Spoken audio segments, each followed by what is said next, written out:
Efervescent berasal dari bahasa Latin yang berarti keluarnya gas dari suatu larutan berair. Menurut Farmakope, sediaan efervescent adalah granul atau tablet yang mengandung campuran asam dan karbonat atau bikarbonat yang akan bereaksi saat kontak dengan air, menghasilkan gas karbon dioksida. Sediaan ini dirancang untuk menghasilkan larutan atau dispersi yang harus segera diminum setelah proses pelarutan selesai. Reaksi efervescent terjadi akibat reaksi asam basa antara asam organik yang larut dalam air dengan garam karbonat atau bikarbonat logam alkali. Reaksi ini umumnya menghasilkan karbon dioksida, air, dan garam yang sesuai.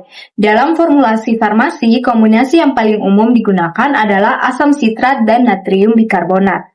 Pada reaksi tersebut, air berperan sebagai katalis yang memulai reaksi. Bahkan dalam jumlah kecil, kelembapan dapat memicu reaksi efervescent, karena air juga merupakan salah satu produk reaksi. Prosesnya dapat berlangsung semakin cepat atau autokatalitik dan sulit dihentikan.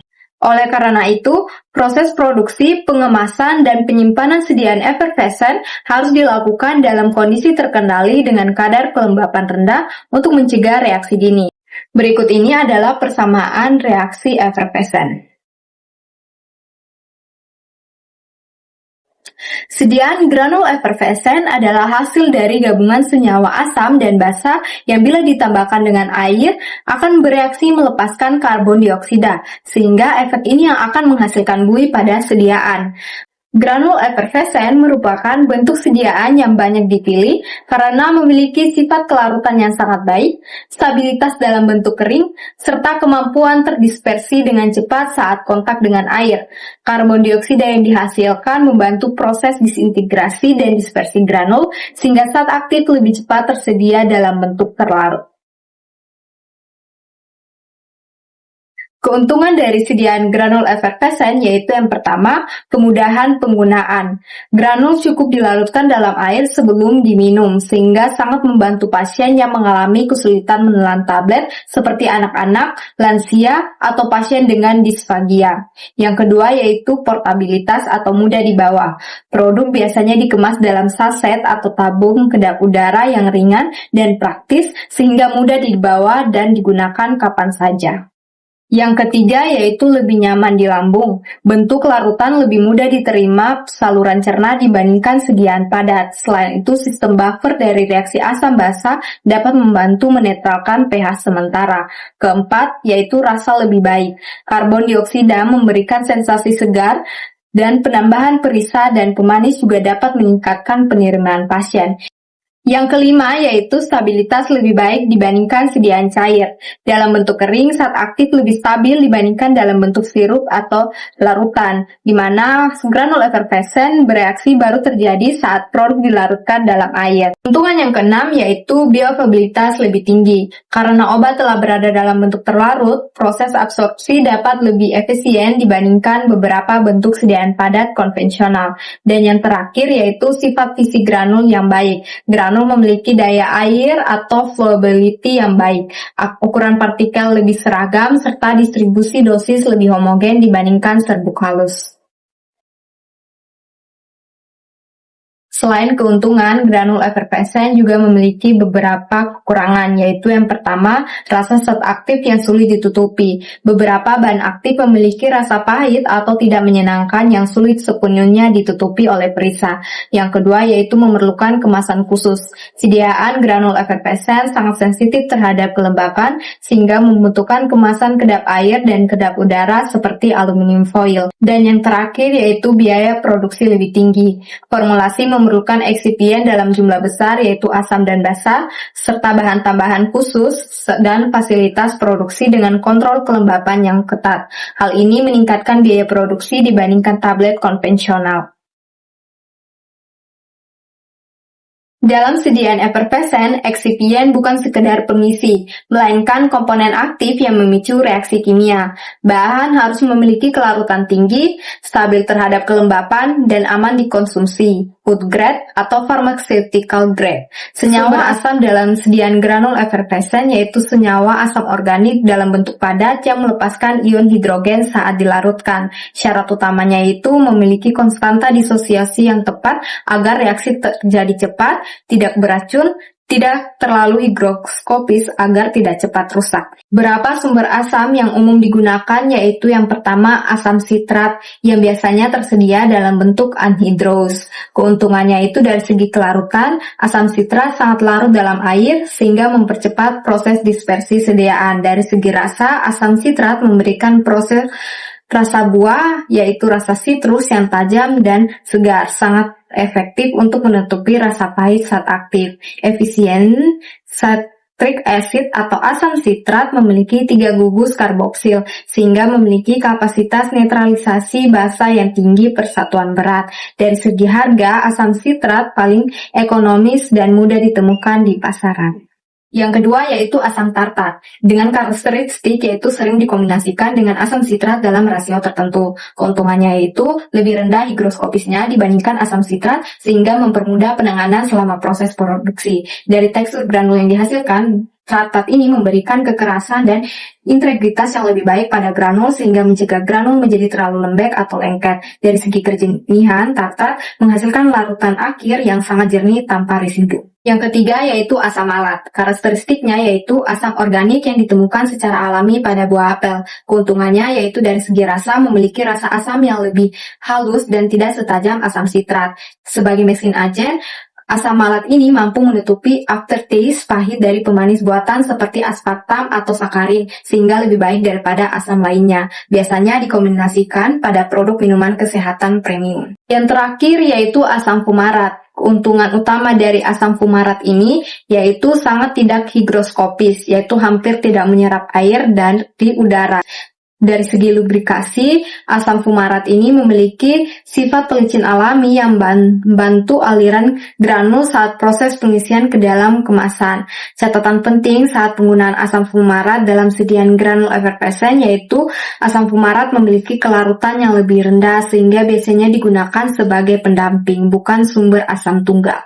Sumber basa dalam sediaan granul efervescent yaitu garam karbonat atau bikarbonat yang melepaskan gas karbon dioksida saat bereaksi dengan asam. Fungsi dari sumber basa yaitu penyedia buih, agen disintegrasi, serta pengatur pH larutan hasil. Beberapa sumber basa yang umum digunakan yaitu yang pertama natrium bikarbonat, yaitu sumber basa paling utama dan paling banyak digunakan. Keuntungannya yaitu memiliki kandungan gas karbon dioksida yang sangat tinggi, sekitar 52%. Kecepatan reaksinya itu sangat instan saat bersentuhan dengan air. Kelarutannya itu larut sempurna dan memberikan larutan yang jernih. Dari segi keamanan sangat aman untuk dikonsumsi dan memiliki indeks keamanan atau GRAS yang baik. Yang kedua yaitu natrium karbonat. Keuntungannya yaitu dalam bentuk anhidrat, natrium karbonat bersifat sangat kering dan mampu menyerap uap air yang masuk ke dalam kemasan sehingga menjaga sediaan tetap stabil. Yang kedua yaitu memberikan sifat basa yang lebih baik untuk menyeimbangkan pH jika asam yang digunakan terlalu dominan. Selain itu, keuntungan dari natrium karbonat yaitu dapat membantu meningkatkan kekerasan granul atau tablet selama proses pengempahan. Yang ketiga yaitu kalium bikarbonat. Keuntungannya yaitu tidak meninggalkan rasa asin di lidah sehingga memberikan sensasi rasa yang lebih lembut. Sehingga kalium bikarbonat ini juga menjadi alternatif utama bagi penderita hipertensi atau penyakit jantung yang harus menghindari asupan natrium atau garam. Namun kalium bikarbonat ini memiliki kekurangan yaitu lebih mahal daripada natrium bikarbonat. Terakhir yaitu kalsium karbonat. Keuntungannya yaitu dapat berfungsi ganda sebagai sumber gas sekaligus suplemen kalsium atau zat aktif tambahan. Dalam segi kestabilan, kalsium karbonat memiliki stabilitas yang sangat baik terhadap kelembapan udara. Yang pertama yaitu pengikat larut air. Pengikat berfungsi untuk menyatukan partikel serbuk menjadi granul yang kompak tetapi tetap mudah larut dalam air dan digunakan untuk memperkuat granul tanpa memperlambat disolusi. Syarat dari pengikat pada granul efervescent yaitu yang pertama, larut dalam air, tidak boleh higroskopis berlebihan, tidak bereaksi dengan asam basa efervescent, serta stabil pada kondisi kering. Contoh pengikat yang digunakan yaitu PVP-K30, HPMC dalam kadar rendah, PEG BM rendah, serta maltodextrin dalam kadar terkontrol. Yang kedua yaitu lubrikan atau pelicin. Lubrikan atau pelicin digunakan untuk mencegah granul melekat pada alat, memperbaiki aliran granul, dan mempermudah pengemasan. Syarat lubrikan pada sediaan effervescent yaitu tidak hidrofobik berlebihan, tidak menghambat disolusi, serta stabil terhadap komponen asam basa. Contoh yang umum digunakan yaitu PEG 4000 atau 6000, natrium benzoat yang kadang digunakan sebagai pelicin alternatif, serta leucin dalam formulasi tertentu. Eksipien tambahan lain yang boleh ada dalam sediaan granul effervescent yaitu yang pertama pengisi atau diluen yang digunakan untuk menambah bobot dan volume granul, memperbaiki sifat alir, membantu distribusi zat aktif, serta memperbaiki rasa. Contoh bahan pengisi atau diluen yaitu sukrosa, sorbitol, aspartam, serta natrium sakarida. Yang kedua yaitu perisa, yang mana perisa ini digunakan untuk menyamarkan rasa asam dan pahit serta memberikan sensasi menyegarkan. Contohnya itu perisa jeruk, lemon, dan beri. Yang ketiga yaitu pemanis rasa, yang mana digunakan untuk menutupi rasa asam dari asam sitrat atau tartat dan meningkatkan penerimaan pasien. Contohnya yaitu sukrosa dan sodium sakarin. Yang keempat yaitu pemanas atau penstabil larutan, yang mana digunakan untuk memperbaiki rasa, menstabilkan struktur granul, dan mengontrol tekstur dan mouthfeel. Contohnya yaitu sorbitol dan mannitol. Yang kelima yaitu anti-caking agent, yang mana digunakan untuk menyerap kelembapan mikro, mencegah pengumpalan, dan memperbaiki flowability granul. Contohnya yaitu silika koloida. Bahan yang tidak boleh ada dalam formulasi sediaan granul effervescent yaitu yang pertama, air atau eksipien higroskopis cair. Kelembapan atau air dalam formula akan memicu reaksi asam basa secara prematur, menghasilkan karbon dioksida sebelum konsumen menggunakannya, merusak granul, menyebabkan pengerasan, dan menurunkan effervensi ketika digunakan. Yang kedua, yaitu eksipien higroskopis berlebihan dapat menyebabkan penyerapan air dari udara, mendorong reaksi prematur antara asam dan basa, serta membentuk pengumpalan, yang akibatnya granul menjadi tidak stabil. Yang ketiga yaitu bahan yang terlalu hidrofobik, yang mana dapat menghambat penetrasi air ketika digunakan, waktu larut menjadi lambat, dan meninggalkan residu karena tidak larut dengan baik. Yang keempat yaitu asam atau basa yang tidak membentuk effervescent optimal. Asam atau basa yang tidak cukup kuat tidak akan menghasilkan reaksi karbon dioksida yang diinginkan. Karena itu, formulasi biasanya menggunakan asam sitrat dan atau tartar bersama natrium bikarbonat dalam rasio yang tepat. Pertama, granulasi kering, di mana granulasi kering ini adalah metode pembentukan granul tanpa menggunakan cairan pengikat. Partikel serbuk dipadatkan melalui tekanan mekanik sehingga terbentuk agregat padat. Metode ini sangat sesuai untuk granul effervescent karena tidak melibatkan air yang dapat memicu reaksi antara asam dan basa. Pada teknologi modern, proses dilakukan menggunakan roller compaction, yaitu pemadatan kontinu yang menghasilkan lembaran padat atau ribbon sebelum dihancurkan menjadi granul. Tahapan proses dari granulasi kering yang pertama, pengondisian ruang produksi, di mana kelembapan relatif ruangan dijaga kurang dari 30% menggunakan sistem dehumidifikasi. Yang kedua, yaitu penimbangan dan pengeringan awal bahan, di mana bahan higroskopis dikondisikan untuk menurunkan kadar air. Yang ketiga, pencampuran awal, asam, basa, bahan aktif, dan pengisi dicampur homogen. Yang keempat, yaitu proses roller compaction, di mana campuran dilarutkan ke roller bertekanan tinggi sehingga terbentuk ribon dengan densitas meningkat. Kelima, milling, di mana ribon dihancurkan menjadi granul. Kemudian yang keenam yaitu pengayakan untuk menghasilkan distribusi ukuran granul yang seragam. Ketujuh yaitu final blending, di mana penambahan flavor atau pelicin sensitif tekanan. Yang terakhir yaitu pengemasan kedap lembab, di mana granul effervescent dikemas menggunakan kemasan aluminium multilayer. Yang kedua yaitu granulasi basa non-aqueous. Granulasi basa non-aqueous menggunakan pelarut organik volatil seperti etanol atau isopropanol sebagai cairan pengikat. Pelarut ini tidak menyebabkan ionisasi komponen asam basa sehingga reaksi effervescent dapat dicegah selama proses granulasi. Metode ini meningkatkan kohesi antar partikel sehingga granul memiliki kekuatan mekanik dan homogenitas lebih baik. Tahapan prosesnya yaitu yang pertama, pencampuran bahan kering, di mana semua komponen dicampur hingga homogen. Yang kedua yaitu pembuatan larutan binder, yaitu binder misalnya PVP dilarutkan dalam pelarut organik. Yang ketiga yaitu pembasahan massa, di mana larutan ditambahkan bertahap sambil diaduk. Yang keempat yaitu kneading, di mana membentuk massa plastis homogen. Yang kelima yaitu pembentukan granul basah. Keenam pengeringan cepat. Yang kelima, pembentukan granul basah, di mana massa dilewatkan melalui ayakan. Yang keenam, pengeringan cepat menggunakan fluid band dryer suhu rendah. Yang ketujuh, yaitu pengayakan ulang untuk mengontrol ukuran granul. Dan yang terakhir, yaitu final blending dan pengemasan. Yang ketiga yaitu metode fusi atau pemanasan. Metode fusi menggunakan bahan pengikat yang dapat meleleh, seperti polyethylene glycol atau sorbitol. Ikatan granul terbentuk ketika binder mencair akibat pemanasan dan kemudian mengeras kembali saat pendinginan tanpa menggunakan air atau pelarut. Metode ini termasuk teknologi modern yang mendukung sistem produksi kontinu. Tahapan prosesnya yaitu yang pertama pencampuran awal bahan, di mana semua bahan dicampur sampai homogen. Yang kedua pemanasan terkendali, di mana suhu dinaikkan hingga binder meleleh sekitar 50-70 derajat Celcius. Yang ketiga pembentukan massa plastis, di mana binder cair akan melapisi partikel tersebut. Yang keempat, granulasi mekanik, di mana massa dilewatkan melalui granulator. Yang kelima, yaitu pendinginan, di mana massa mengeras sehingga membentuk granul stabil. Yang keenam, sizing dengan pengayakan sehingga menghasilkan ukuran seragam. Yang ketujuh, final blending, di mana penambahan bahan sensitif panas setelah pendinginan. Yang terakhir, yaitu pengemasan. Parameter utama yang dievaluasi meliputi waktu dispersi, volume gas karbon dioksida, pH larutan hasil, dan kadar lembab.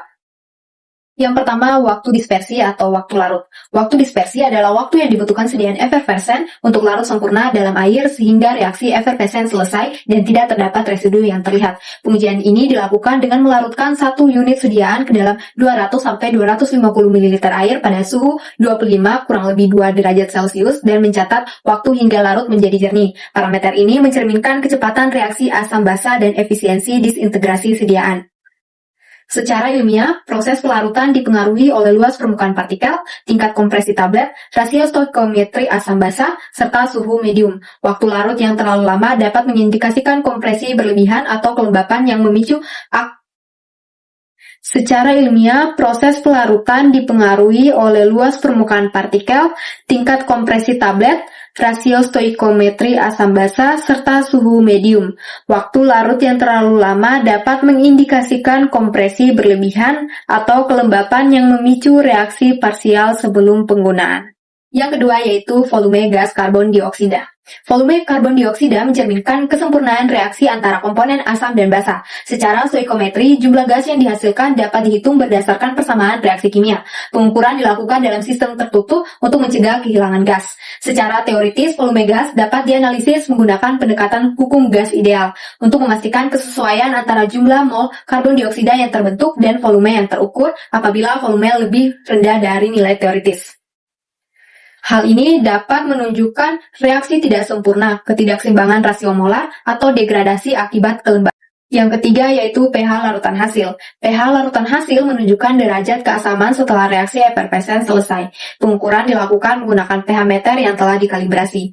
Parameter ini paling penting karena pH memengaruhi stabilitas zat aktif, kenyamanan konsumsi, serta potensi iritasi saluran cerna.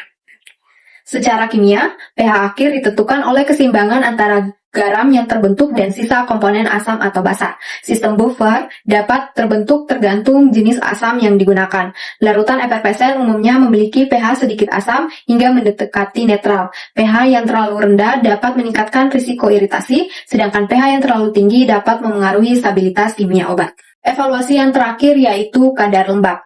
Loss on drying atau kadar lembab adalah parameter yang menunjukkan presentasi kehilangan bobot setelah sampel dikeringkan hingga berat konstan. Pengujian dilakukan dengan metode pemanasan pada suhu tertentu dan menghitung selisih berat sebelum dan sesudah pengeringan. Keberadaan air dalam sediaan efervescen sangat kritis karena dapat memicu reaksi asam basa secara prematur selama penyimpanan.